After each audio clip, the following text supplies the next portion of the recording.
you two things. So you saw Robin DeRosa's textbook that she co-created with her students. This open faculty patch book is the offshoot of that.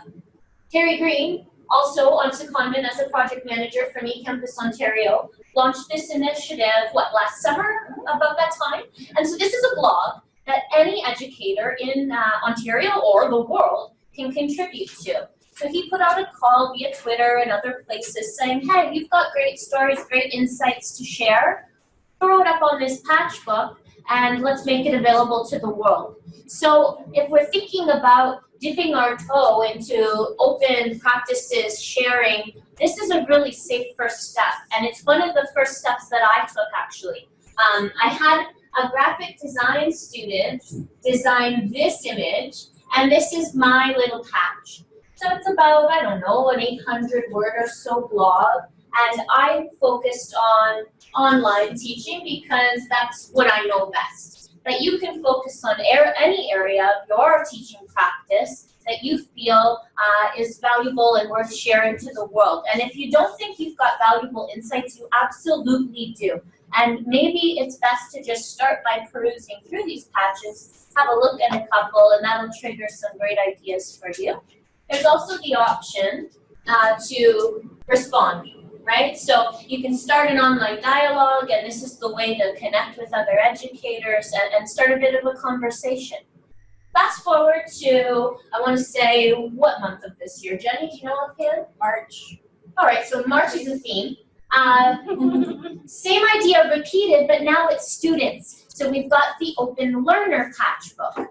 So students are sharing their stories about effective learning strategies. So what Mel and I did, Mel, I want to do this thing. Are you in? She said, yeah, okay, because that's how Mel is. She's collaborative and open to pushing the envelope. So we actually built this in as a mandatory component of our English course this year. So our first assignment, with 20% of the final mark, brought students through the steps to developing a high-quality patch. It wasn't mandatory that they put it online, but they did have to do the thing. So then after all the marks were in and it was essentially done, we put out the ask, okay, do you want to put it on the internet? Some said yes, others said no. One thing I want to, clarify is that the focus wasn't on them creating, this was a piece of writing, but because we teach English, it was a focus on the process. How do they outline? Because students, as we know, don't do that. So we kind of walk them through all the steps, outlining, picking a topic, doing a rough draft, taking feedback and actually implementing it to make changes, which was very novel to my students anyway.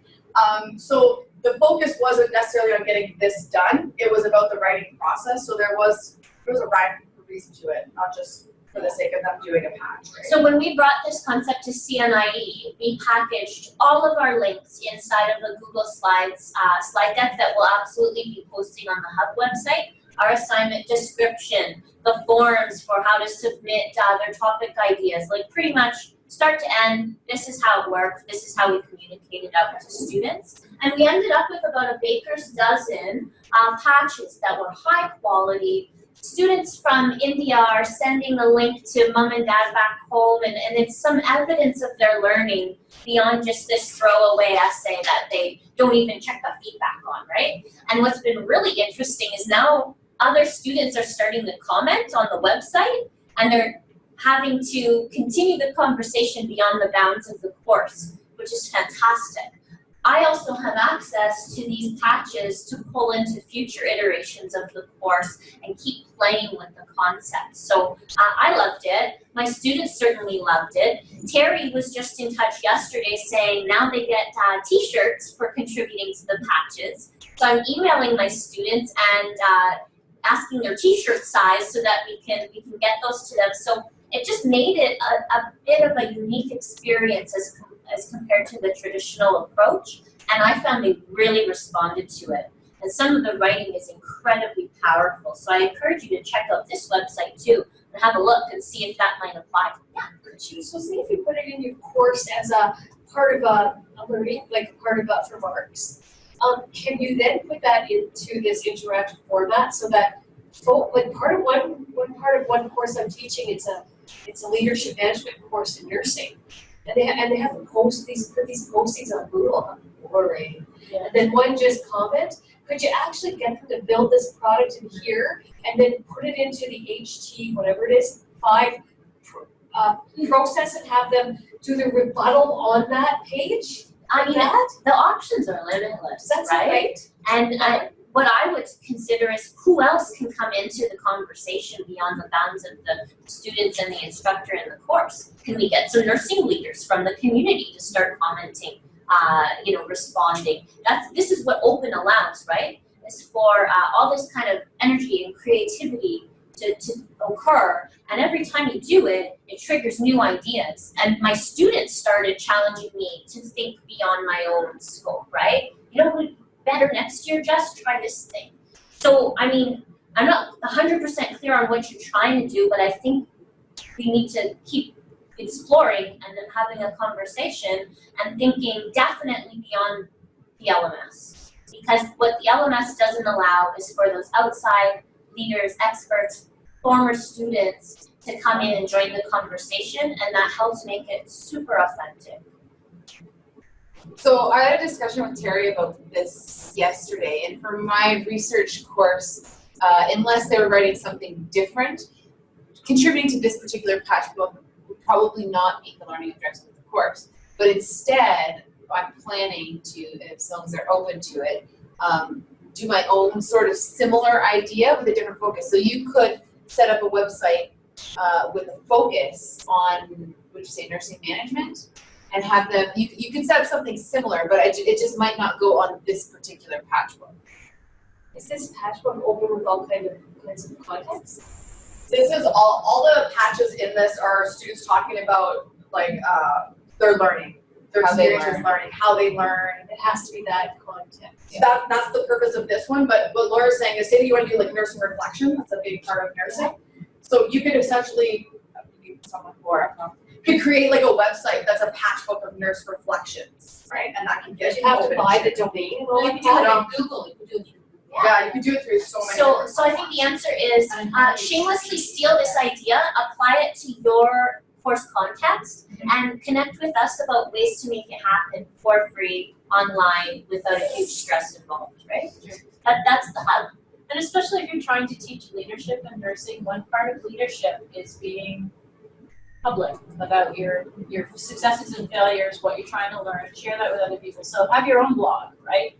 All the leaders in the class, there's an advantage for them to have their own blog if they're comfortable with it. And requiring it, that's true business. But encourage them to do it because it's just a lifelong learning skill now. If you really want to be a leader in your field, do what you can, take some risks, get out there a little bit, and start to reflect publicly so that you can get those comments, as you say, from people in your discipline who aren't in your LMS. An example where I could see something like this where I would use Patchwork, but just to give an idea, is so I teach concurrent disorders. The first part of the course is mental health first aid, but it doesn't cover all the mental health problems associated with substance misuse. So what I'm having students do for an assignment is they have to model what they just learned about how to talk about mental health problems for the ones that they learn in mental health first aid. They have to create a website using similar things like this, and then that link is going to be sent to somebody who has the lived experience of a mental health problem to give feedback regarding. So that would be an example of where I'm just using Really, absolutely. Yeah.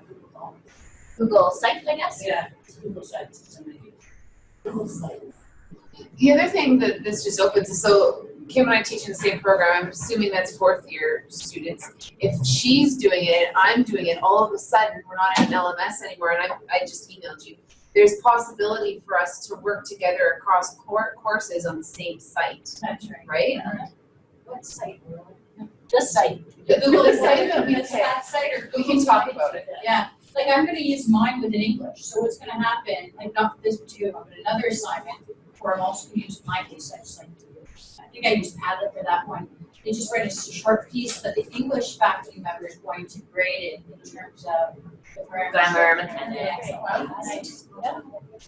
So that's it for the formal presentations. I think the more that we share the challenges and how we overcome them and our failures and saying what we learned from those failures, the the better we can learn together, right?